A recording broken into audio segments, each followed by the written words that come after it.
Hari ke-39. Bacaan Alkitab diambil dari Imamat 26 ayat 1-46, Imamat 27 ayat 1-34, dan Bilangan 1 ayat 1-54. Demikian bunyi firman Tuhan di dalam Imamat 26 ayat 1-46. Janganlah kamu membuat berhala bagimu, dan patung atau tugu berhala janganlah kamu dirikan bagimu, juga batu berukir janganlah kamu tempatkan di negerimu untuk sujud menyembah kepadanya, sebab akulah Tuhan Allahmu. Kamu harus memelihara hari-hari sabatku dan menghormati tempat kudusku, akulah Tuhan. Jikalau kamu hidup menurut ketetapanku dan tetap berpegang pada perintahku serta melakukannya, maka aku akan memberi kamu hujan pada masanya, sehingga tanah itu memberi hasilnya dan pohon-pohonan di ladangmu akan memberi buahnya. Lamanya musim mengirik bagimu akan sampai kepada musim memetik buah anggur, dan lamanya musim memetik buah anggur akan sampai kepada musim menabur. Kamu akan makan makananmu sampai kenyang dan diam di negerimu dengan aman tentram. Dan aku akan memberi damai sejahtera di dalam negeri itu, sehingga kamu akan berbaring dengan tidak dikejutkan oleh apa-apapun. Aku akan melenyapkan binatang buas dari negeri itu, dan pedang tidak akan melintas di negerimu. Kamu akan mengejar musuhmu, dan mereka akan tewas di hadapanmu oleh pedang. 5 orang dari antaramu akan mengejar 100, dan 100 orang dari antaramu akan mengejar selaksa, dan semua musuhmu akan tewas di hadapanmu oleh pedang. Dan aku akan berpaling kepadamu, dan akan membuat kamu beranak cucu, serta bertambah banyak, dan aku akan meneguhkan janjiku dengan kamu. Kamu masih akan makan hasil lama dari panen yang lampau, dan hasil lama itu akan kamu keluarkan untuk menyimpan yang baru. Aku akan menempatkan kemah suciku di tengah-tengahmu, dan hatiku tidak akan muak melihat kamu. Tetapi aku akan hadir di tengah-tengahmu, dan aku akan menjadi Allahmu, dan kamu akan menjadi umatku. Akulah Tuhan Allahmu, yang membawa kamu keluar dari tanah Mesir, supaya kamu jangan lagi menjadi budak mereka. Aku telah mematahkan kayu kuk yang di atasmu, dan membuat kamu berjalan tegak. Kutuk. Tetapi jikalau kamu tidak mendengarkan daku dan tidak melakukan segala perintah itu, jikalau kamu menolak ketetapanku dan hatimu muak mendengar peraturanku, sehingga kamu tidak melakukan segala perintahku dan kamu mengingkari perjanjianku, maka aku pun akan berbuat begini kepadamu, yakni aku akan mendatangkan kekejutan atasmu, batuk kering serta demam yang membuat mata rusak dan jiwa merana. Kamu akan sia-sia menabur benihmu, karena hasilnya akan habis dimakan musuhmu. Aku sendiri akan menentang kamu, sehingga kamu akan dikalahkan oleh musuhmu, dan mereka yang membenci kamu akan menguasai kamu, dan kamu akan lari. Sungguh pun itu ada orang mengejar kamu. Dan jikalau kamu dalam keadaan yang demikian pun tidak mendengarkan daku, maka aku akan lebih keras menghajar kamu sampai 7 kali lipat karena dosamu. Dan aku akan mematahkan kekuasaanmu yang kau banggakan, dan akan membuat langit di atasmu sebagai besi dan tanahmu sebagai tembaga. Maka tenagamu akan habis dengan sia-sia. Tanahmu tidak akan memberi hasilnya, dan pohon-pohonan di tanah itu tidak akan memberi buahnya. Jikalau hidupmu tetap bertentangan dengan daku, dan kamu tidak mau mendengarkan daku, maka aku akan makin menambah hukuman atasmu sampai 7 kali lipat setimpal dengan dosamu. Aku akan melepaskan kepadamu binatang liar yang akan memunahkan anak-anakmu dan yang akan melenyapkan ternakmu, serta membuat kamu menjadi sedikit sehingga jalan-jalanmu menjadi sunyi. Jikalau kamu dalam keadaan yang demikian pun tidak mau kuajar dan hidupmu tetap bertentangan dengan Aku, maka Aku pun akan bertindak melawan kamu, dan Aku sendiri akan menghukum kamu 7 kali lipat karena dosamu. Dan Aku akan mendatangkan ke atasmu suatu pedang yang akan melakukan pembalasan oleh karena perjanjian itu. Bila kamu berkumpul kelak di kota-kotamu, maka Aku akan melepas penyakit sampar ke tengah-tengahmu, dan kamu akan diserahkan ke dalam tangan musuh. Jika Aku memusnahkan persediaan makananmu, maka 10 perempuan akan membakar roti di dalam satu pembakaran. Mereka akan mengembalikan rotimu menurut timbangan tertentu, dan kamu akan makan tetapi tidak menjadi kenyang. Dan jikalau kamu dalam keadaan yang demikian pun tidak mendengarkan Daku, dan hidupmu tetap bertentangan dengan Daku, maka Aku pun akan bertindak keras melawan kamu, dan Aku sendiri akan menghajar kamu 7 kali lipat karena dosamu. Dan kamu akan memakan daging anak-anakmu lelaki dan anak-anakmu perempuan, dan bukit-bukit pengorbananmu akan kupunahkan, dan segala pedupaanmu akan kulenyapkan. Aku akan melemparkan bangkai-bangkaimu ke atas bangkai-bangkai berhalamu, dan hatiku akan muak melihat kamu. Kota-kotamu akan kubuat menjadi reruntuhan, dan tempat-tempat kudusmu akan kurusakkan, dan Aku tidak mau lagi menghirup bau persembahanmu yang menyenangkan. Aku sendiri akan merusakkan negeri itu, sehingga musuhmu yang tinggal di situ akan tercengang karenanya. Tetapi kamu akan kuserahkan di antara bangsa-bangsa lain, dan Aku akan menghunus pedang di belakang kamu, dan tanahmu akan menjadi tempat tandus, dan kota-kotamu akan menjadi reruntuhan. Pada waktu itulah tanah itu pulih dari dilalaikannya tahun-tahun sabatnya, selama tanah itu tandus, dan selama kamu tinggal di negeri musuh-musuhmu. Pada waktu itulah tanah itu akan menjadi sahabatnya, dan dipulihkan tahun-tahun sabat yang belum didapatnya. Selama ketandusannya, tanah itu akan menjalani sabat yang belum dijalaninya pada tiap-tiap tahun sabatmu, ketika kamu masih diam di situ. Dan mengenai mereka yang masih tinggal hidup dari antaramu, Aku akan mendatangkan kecemasan ke dalam hati mereka di dalam negeri-negeri musuh mereka, sehingga bunyi daun yang ditiupkan angin pun akan mengejar mereka, dan mereka akan lari seperti lari menjauhi pedang, dan mereka akan rebah, sungguh pun tidak ada orang mengejar. Dan mereka akan jatuh tersandung seorang kepada seorang, seolah-olah hendak menjauhi pedang.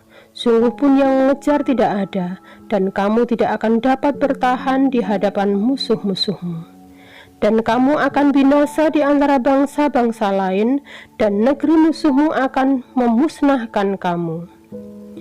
Dan siapa yang masih tinggal hidup dari antaramu, mereka akan hancur lebur dalam hukumannya di negeri-negeri musuh mereka, dan karena kesalahan nenek moyang mereka, juga mereka akan hancur lebur sama seperti nenek moyangnya.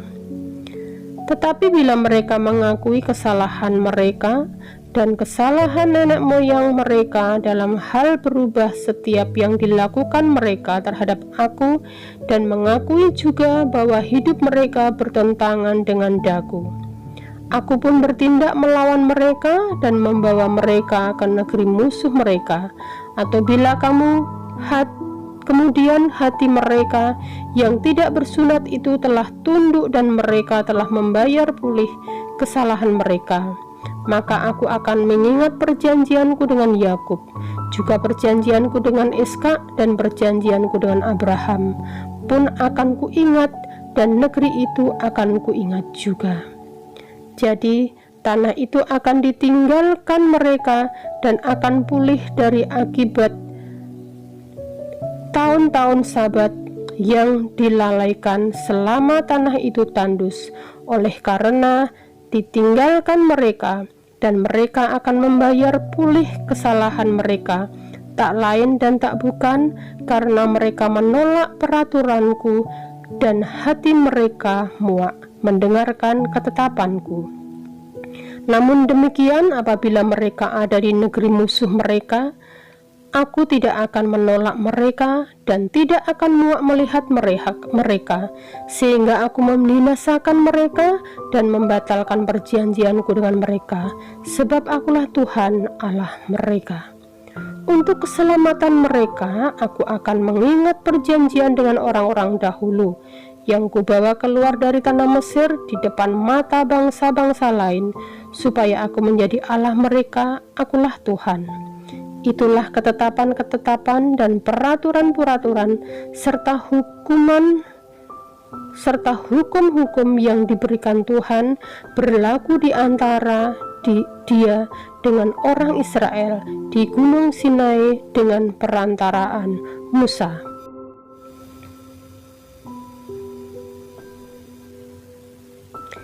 Imamat 27 ayat 1 sampai 34. Membayar nasar. Tuhan berfirman kepada Musa, "Berbicaralah kepada orang Israel dan katakan kepada mereka, apabila seorang mengucapkan nasar khusus kepada Tuhan mengenai orang menurut penilaian yang berlaku untuk itu, maka tentang nilai bagi orang laki-laki dari yang berumur 20 tahun sampai yang berumur 60 tahun, nilai itu harus 50 sikal perak, ditimbang menurut sikal kudus. Tetapi jikalau itu seorang perempuan, maka nilai itu harus 30 sikal. Jikalau itu mengenai seorang dari yang berumur 50 tahun sampai yang berumur 20 tahun, maka bagi laki-laki nilai itu harus 20 sikal, dan bagi perempuan 10 sikal. Jikalau itu mengenai seorang dari yang berumur 1 bulan sampai berumur 5 tahun, maka bagi laki-laki nilai itu harus 5 sikal perak, dan bagi perempuan 3 sikal perak. Jikalau itu mengenai seorang yang berumur 60 tahun atau lebih, jikalau itu mengenai laki-laki, maka nilai itu harus 15 sikal, dan bagi perempuan 10 sikal. Tetapi jikalau orang itu terlalu miskin untuk membayar nilai itu, maka haruslah dihadapkannya orang yang dinasarkannya itu kepada imam, dan imam itu harus menilainya sesuai dengan kemampuan orang yang bernasar itu. Imam harus menentukan nilainya. Jikalau itu termasuk hewan yang boleh dipersembahkan sebagai persembahan kepada Tuhan, maka apapun daripada hewan itu yang dipersembahkan orang itu kepada Tuhan haruslah kudus. Janganlah ia menggantikannya, dan janganlah ia menukarnya yang baik dengan yang buruk atau yang buruk dengan yang baik. Tetapi jikalau ia menukar juga seekor hewan dengan seekor hewan lain, maka baik hewan itu maupun tukarnya haruslah kudus. Jikalau itu barang seekor dari antara hewan haram yang tidak boleh dipersembahkan sebagai persembahan kepada Tuhan, maka hewan itu harus dihadapkannya kepada imam. Dan imam harus menetapkan nilainya menurut baik atau buruknya, dan seperti penilaian imam, demikianlah jadinya. Dan jikalau orang itu mau menebusnya juga, ia harus menambahkan 1/5 kepada nilai itu. Apabila seorang menguduskan rumahnya sebagai persembahan kudus bagi Tuhan, maka imam harus menetapkan nilainya menurut baik atau buruknya, dan seperti nilai yang ditetapkan imam, demikianlah harus dipegang teguh. Tetapi jikalau orang yang menguduskan itu mau menebus rumahnya, maka ia harus menambah harganya dengan 1/5 dari uang nilainya, dan rumah itu menjadi kepunyaannya pula. Jikalau seseorang menguduskan sebagian dari ladang miliknya bagi Tuhan, maka nilainya haruslah sesuai dengan taburannya, yakni sehomer, taburan benih jelai berharga 50 sekal perak. Jikalau ia menguduskan ladangnya mulai dari tahun Yobel, maka nilainya haruslah dipegang teguh. Tetapi jikalau ia menguduskan ladangnya sesudah tahun Yobel, maka imam harus menghitung harganya bagi orang itu sesuai dengan tahun-tahun yang masih tinggal sampai kepada tahun Yobel, dan harga itu harus dikurangkan dari nilainya. Dan jikalau orang yang menguduskannya benar-benar mau menebus ladang itu, maka ia harus menambah harganya dengan 1/5 dari uang nilainya, dan ladang itu tetap dimilikinya. Tetapi jikalau ia tidak menebus ladang itu, malahan ladang itu telah dijualnya kepada orang lain, maka tidak dapat ditebus lagi. Tetapi pada waktu bebas dalam tahun Yobel, ladang itu haruslah kudus bagi Tuhan, sama seperti ladang yang dikhususkan bagi Tuhan. Imamlah yang harus memilikinya.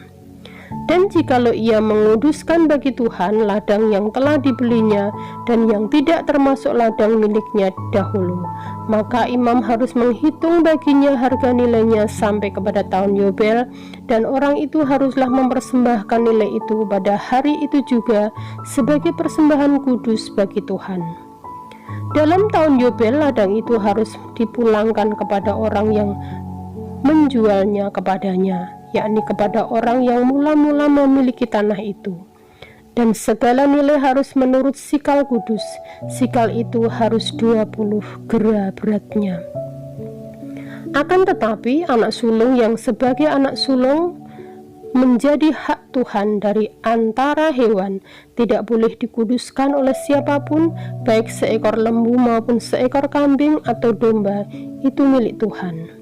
Tetapi jikalau itu dari antara hewan yang haram, maka haruslah orang menebusnya menurut nilainya dengan menambah 1/5, dan jikalau tidak ditebus, haruslah dijual menurut nilainya. Akan tetapi segala yang sudah dikhususkan oleh seseorang bagi Tuhan dari segala miliknya, baik manusia atau hewan maupun ladang miliknya, tidak boleh dijual dan tidak boleh ditebus, karena segala yang dikhususkan adalah maha kudus bagi Tuhan. Setiap orang yang dikhususkan yang harus ditumpas di antara manusia tidak boleh ditebus, pastilah ia dihukum mati.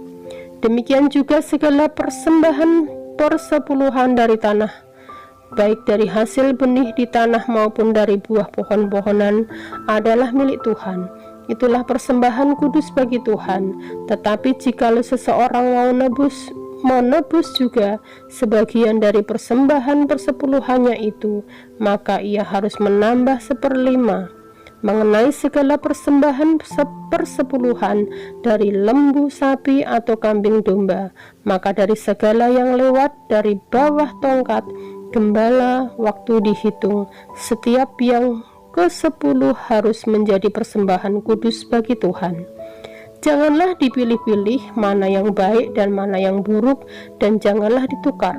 Jikalau orang menukarnya juga, maka baik hewan itu maupun tukarnya haruslah kudus dan tidak boleh ditebus. Itulah perintah-perintah yang diperintahkan Tuhan kepada Musa di Gunung Sinai untuk disampaikan kepada orang Israel.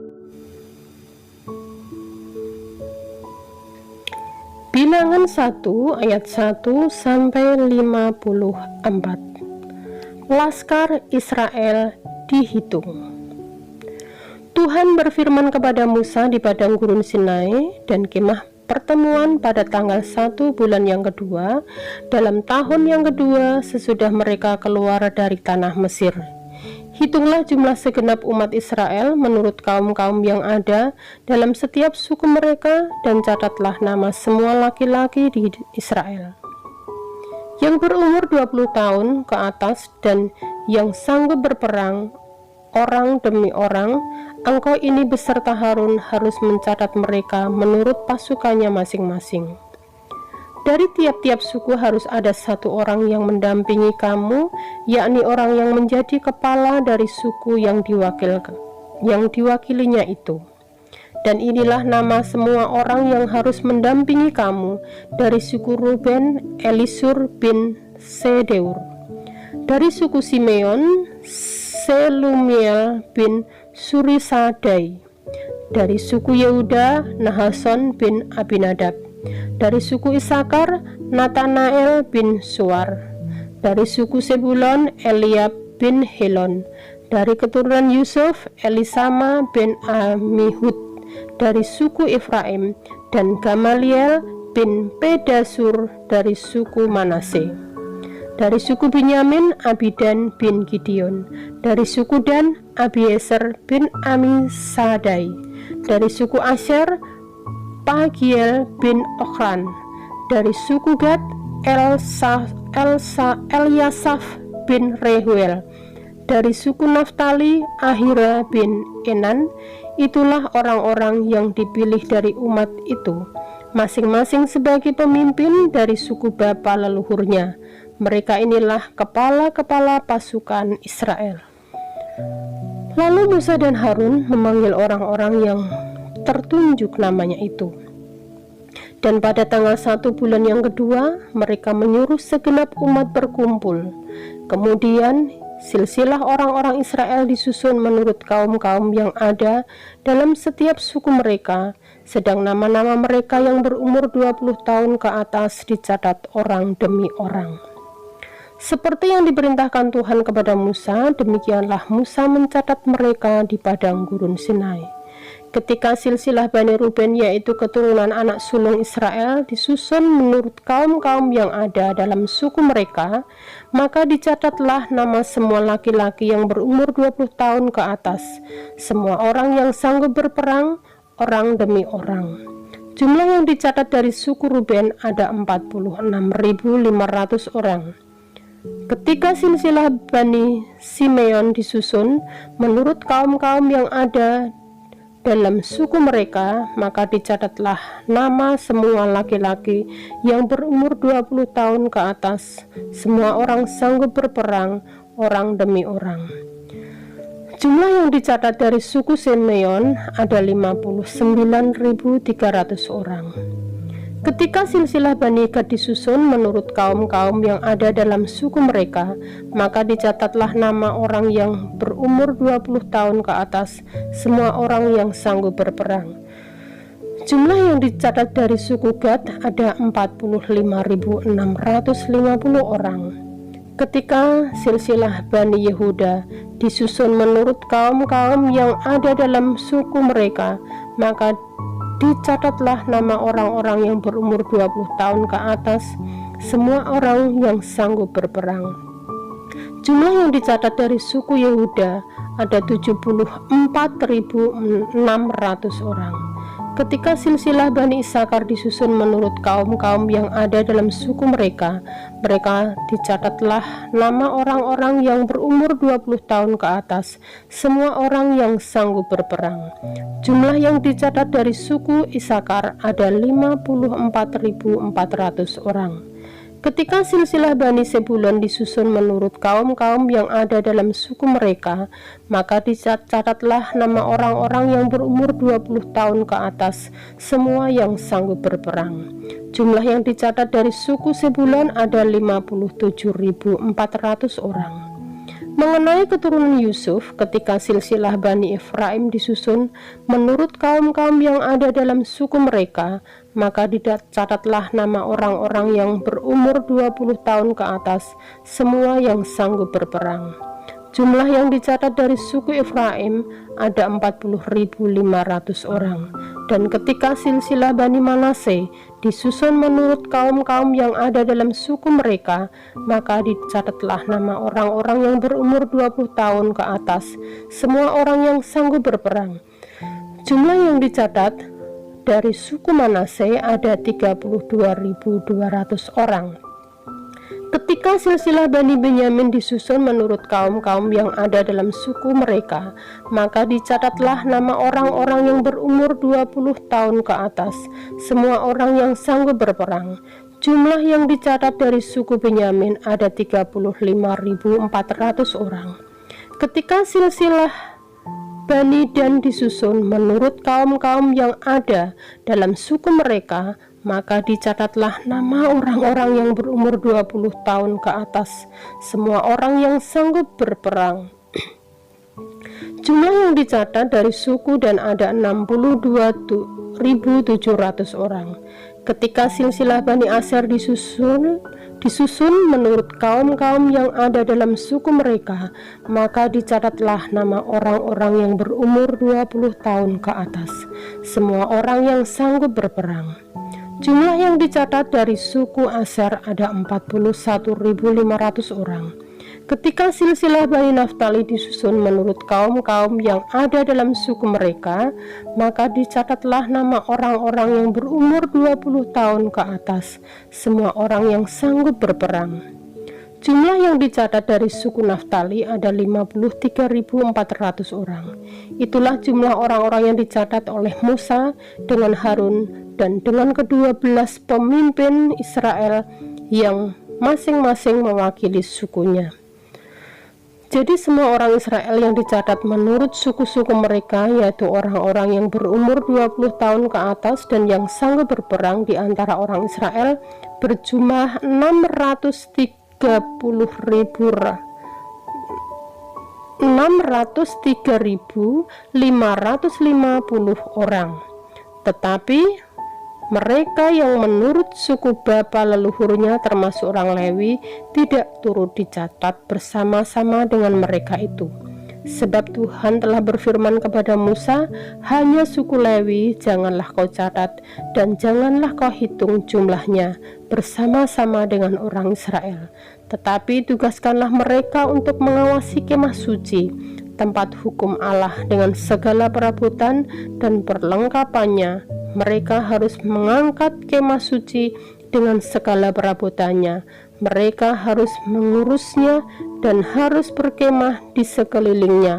Apabila berangkat, kemah suci harus dibongkar oleh orang Lewi, dan apabila berkemah, kemah suci harus dipasang oleh mereka.